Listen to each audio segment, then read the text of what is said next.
Welcome friends, welcome to our new video.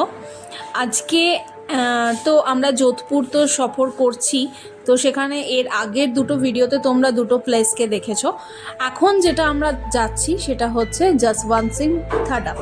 তো এখানে এটাও একটা হিস্টোরিক্যাল প্লেস। এখানেও তোমরা মানে বেশ কিছু কালেকশন দেখতে পাবে রাজাদের, আর তার সাথে এর একটা প্লাস পয়েন্ট এবং আমাদের জন্য আরও একটা এক্সট্রা পাওনা বলতে পারো, সেটা হচ্ছে পাশে একটা সুন্দর লেক রয়েছে, যেটা তোমরা এতক্ষণ দেখলে যে ঢোকার মুখেই একদম সাইডে একটা লেক রয়েছে, যেটা এর লুকটাকে আরও বেশি এনহ্যান্স করছে। আর আস্তে আস্তে এর ভিতরে যা কিছু জিনিসপত্র রয়েছে, প্লাস এটা কীরকমভাবে সাজানো, সেটা পুরোটাই তো তোমরা এর পরের ভিডিওটার সাথে দেখতে পাবি। আর একটা জিনিস সেটা হচ্ছে যে এই পুরো প্যালেসটা, এটা কিন্তু একদম সাদা মার্বেল দিয়ে তৈরি।